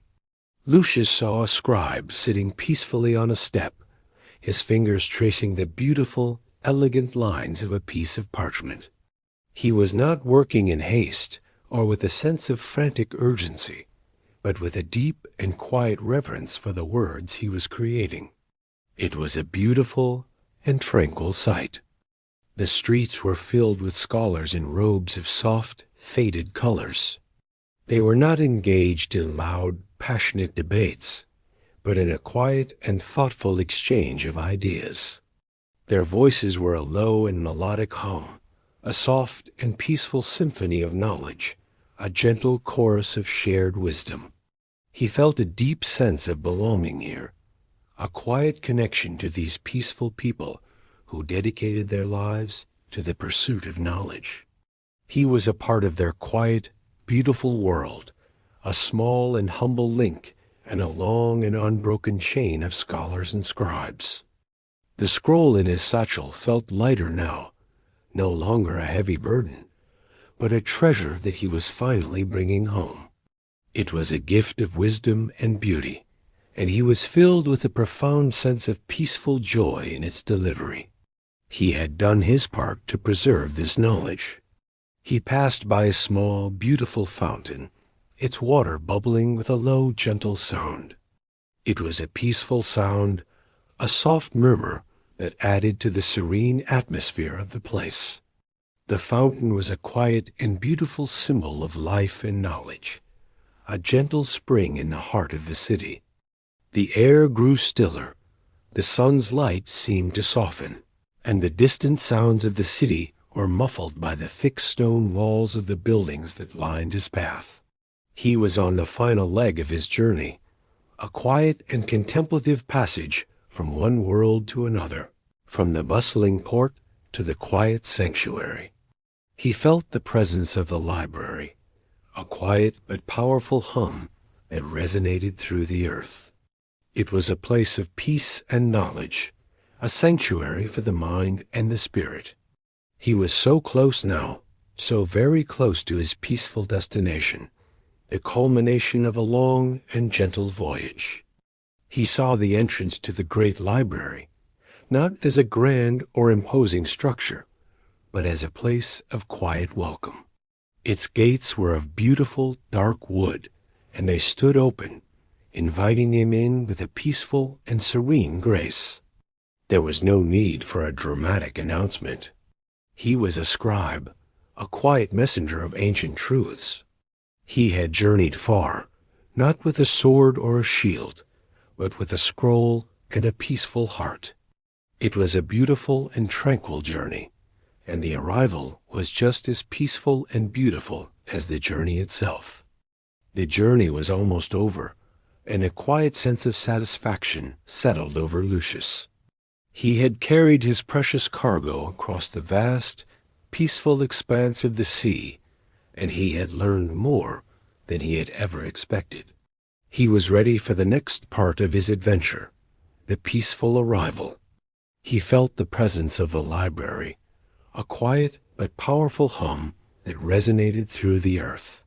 It was a place of peace and knowledge, a sanctuary for the mind and the spirit. He was so close now, so very close to his peaceful destination. The final leg of his journey was a quiet and thoughtful passage, a peaceful preparation for the great task ahead. He was ready to hand over the scroll, to complete his mission, and to rest in the gentle knowledge that he had done his part to preserve the peace and beauty of the world. He was a scribe, a quiet messenger of ancient truths. He had journeyed far, not with a sword or a shield, but with a scroll and a peaceful heart. It was a beautiful and tranquil journey, and the arrival was just as peaceful and beautiful as the journey itself. Lucius felt a deep and profound sense of gratitude. He was grateful for the peaceful journey, for the kind and gentle men he had met, and for the simple, beautiful truths he had discovered. He was grateful to have been a part of this quiet and beautiful story. He was ready to begin his new life. He was ready to walk into the heart of this beautiful ancient city and to find his own quiet place within its peaceful, serene walls. He was no longer just a traveler. He was a part of something beautiful. The sun was a soft and golden light, casting long and peaceful shadows on the ancient stone. It was a beautiful end to a beautiful day, a fitting conclusion to a long and peaceful journey. Lucius stood before the library gates, his heart filled with a quiet joy. He took a deep breath, his lungs filled with the peaceful air of the city, and felt a profound sense of rest and contentment. The world was a beautiful place, filled with quiet wonders and gentle truths, and he had found his place within it. The library waited for him, a quiet and patient presence. It was a peaceful sanctuary of knowledge, a gentle repository of all the beautiful stories of the world. He was ready to add his own quiet chapter to its peaceful history. Lucius walked through the peaceful, open gates of the Great Library. The air here was different, not just filled with the scent of papyrus, but with a quiet, profound energy. It was the weight of countless words and ideas, a silent hum of knowledge that seemed to rest in the very air. The library was a place of quiet welcome, a sanctuary of peace and thought. He found himself in a large, open courtyard filled with the gentle, dappled light of the sun. The space was beautiful in its simplicity, with low stone benches and small, well-tended gardens. The courtyard was a place for quiet contemplation. a tranquil space that served as a peaceful transition between the world outside and the world within. He was met by a man who seemed to have stepped from a painting of quiet wisdom. He was old, his face a peaceful map of fine lines etched by a life of study and calm reflection. His eyes were a deep, serene brown, and they held the quiet warmth of 1,000 stories and the peaceful wisdom of a lifetime spent in books. The man introduced himself with a gentle smile, his voice a soft, low murmur, as quiet and peaceful as a brook.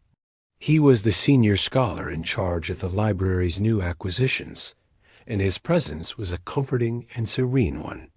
Lucius felt no need to rush, no need for a dramatic announcement. This was a moment for quiet grace. Lucius carefully unclasped his satchel and withdrew the scroll. The parchment felt light in his hands now, a beautiful and precious thing that had journeyed so far. He held it out to the scholar with a deep sense of reverence, his own face a mask of peaceful joy and quiet accomplishment. The scholar received the scroll as if it were a living thing. His hands, though old, were as steady as stone, his touch as gentle as a whisper. He held the parchment with a quiet dignity, his expression one of deep and profound respect. The exchange was a silent and beautiful one, a quiet dance of shared reverence. The scholar did not speak, but simply led Lucius to a quiet, sun-drenched table in a secluded corner of the courtyard. It was a peaceful space, far from any distractions, a perfect place for a quiet and beautiful unveiling. The world outside seemed to fade away, leaving only the two men, the table, and the scroll. The scholar laid the scroll on the table, his movements slow and deliberate. Lucius watched, his heart filled with a quiet sense of excitement and wonder. He had carried this scroll for so long, and now, in this peaceful moment, its journey was finally at an end. It was a beautiful culmination. With a gentle hand, the scholar began to unroll the scroll. He did so with a quiet grace, his fingers moving with an almost sacred reverence for the ancient text. He was not simply opening a document. He was unsealing a peaceful treasure, a quiet gift from the past to the present. As the scroll began to reveal itself, the scholar's face remained serene and peaceful. He did not gasp or exclaim, but a quiet, knowing smile touched his lips as he read the first few lines of the text. His peaceful joy was a quiet, beautiful thing to witness, a true and genuine love for knowledge. Lucius watched as the scholar read, his eyes taking in the elegant script and the beautiful illustrations. He imagined the ancient scribe who had created this work, a man who had dedicated his life to the pursuit of knowledge. He felt a quiet connection to this long-gone artist, a peaceful, shared understanding. The senior scholar reached a point in the scroll and paused, his peaceful gaze lingering on the small, whimsical drawing Lucius had seen earlier. He smiled a soft, quiet smile, a look of deep and profound satisfaction. It was a small and beautiful detail that only a true lover of the arts could appreciate. He gently rolled the scroll back up, his hands as steady and sure as they had been at the beginning. The process was a quiet and respectful one, a peaceful closing of a chapter. He then placed the scroll in a small wooden case, its peaceful new home a fitting end to its long journey. The scholar looked at Lucius, his eyes filled with a deep and serene gratitude. He did not say a word, but his gaze was more eloquent than any speech. It was a silent, peaceful thanks for the journey, for the safe delivery of the precious cargo, for the simple, quiet act of being a scribe. Lucius felt a deep and profound sense of peace. He had done his part, and he had done it well. He was no longer a traveler on a solitary mission, but a peaceful part of the great, quiet, and beautiful machinery of knowledge. His journey had not only been about a scroll, but about the quiet beauty of a mission. He had learned so much on his peaceful voyage, not from books, but from the rhythms of the sea and the gentle wisdom of the men who sailed on it. He had learned the true meaning of peace, not as an absence of struggle, but as a quiet, graceful way of being in the world. He felt a profound sense of gratitude. He was grateful for the peaceful journey, for the kind and gentle men he had met, and for the simple, beautiful truths he had discovered.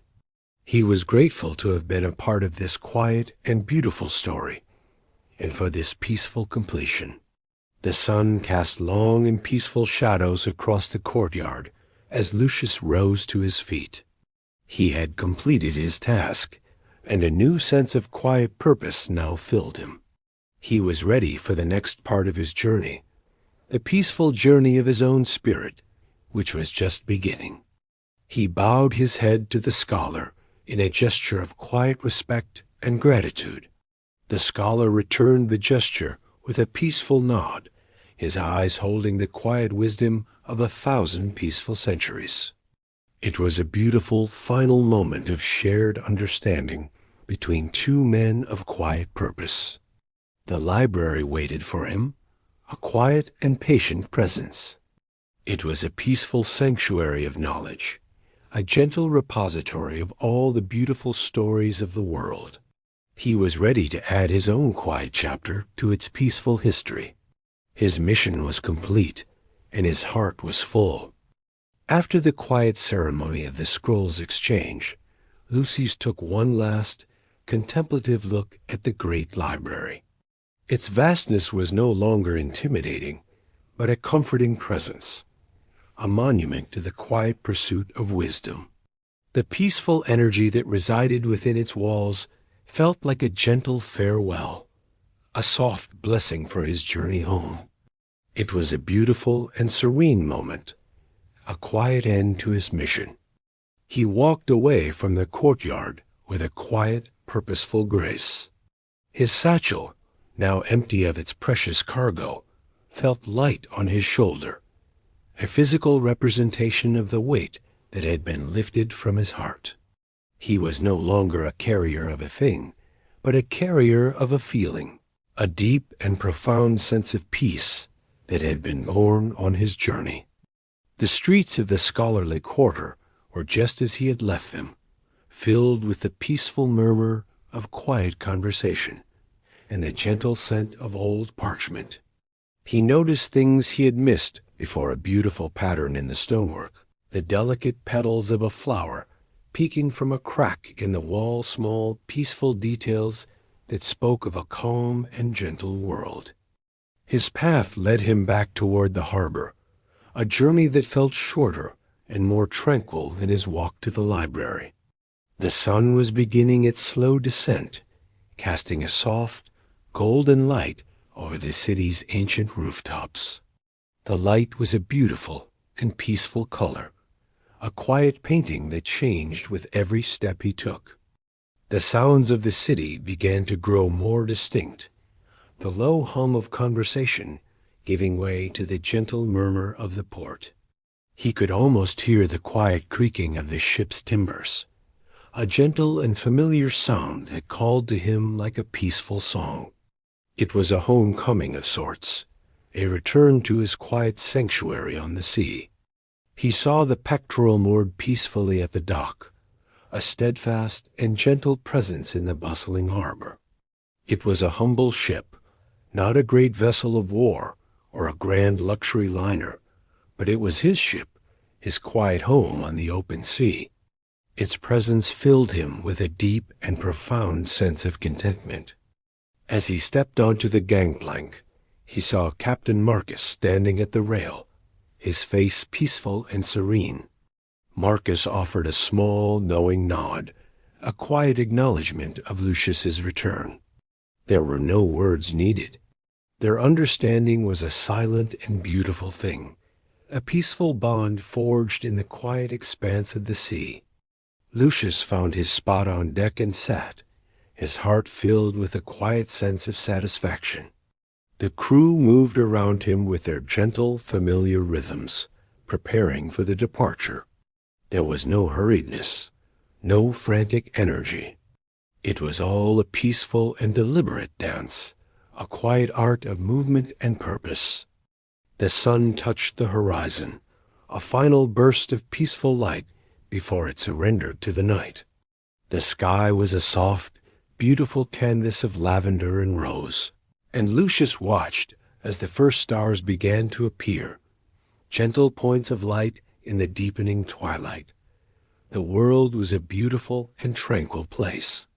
The ship's ropes were quietly unfastened, the sails were gently unfurled, and with a soft, peaceful push from the crew on the dock, the Pectoral began to move. It glided through the harbor with a quiet, graceful ease, a gentle departure that was as peaceful as its arrival had been. The majestic Pharos of Alexandria began to glow, its steady light a peaceful beacon in the growing darkness. It was a silent, gentle giant, a watchful and comforting presence that guided them out of the harbor and into the open sea. It was a peaceful farewell from the city and a beautiful guide for the journey home. The ship moved into the vast, open expanse of the sea, the land receding into a soft, distant line on the horizon. The world became nothing but a perfect horizon, a gentle sky, and the deep, dark water. It was a peaceful and serene sight, a beautiful promise of the quiet journey ahead.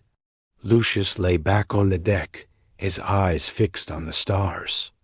He felt a profound sense of peaceful rest, a deep and quiet contentment that had been missing from his life. He had embarked on a mission, but he had found something far more valuable, a quiet and beautiful sense of his own spirit. The night sky was a beautiful, peaceful map, a gentle and silent guide for his journey. The constellations were like old, familiar friends, each one a quiet reminder of the gentle wisdom of the captain. He felt a deep connection to the universe, a small but peaceful part of a great and wonderful story. The gentle creaking of the ship and the soft rustle of the sail were a lullaby, a peaceful song that promised a gentle and quiet night. He closed his eyes, his heart filled with a deep sense of gratitude for the journey, for the men who had shared it with him, and for the peaceful truth he had found. He was no longer just a scribe on a solitary mission. He was a peaceful traveler on a great and beautiful sea, a man who had discovered the profound and quiet power of his own journey. He was a part of a beautiful and tranquil story, and it had brought him a deep and lasting peace. The gentle rhythms of life aboard the trading vessel had taught him so much. He had learned that the greatest treasures are not in scrolls, but in moments of quiet companionship, in the beauty of a shared meal, and in the peaceful wisdom of a journey that unfolds with grace. He was heading home, not to the bustling city he had left, but to a new and quiet life, a life filled with the peaceful knowledge of what he had found on his journey. It was a beautiful and gentle ending, and a quiet and beautiful beginning. He was at peace.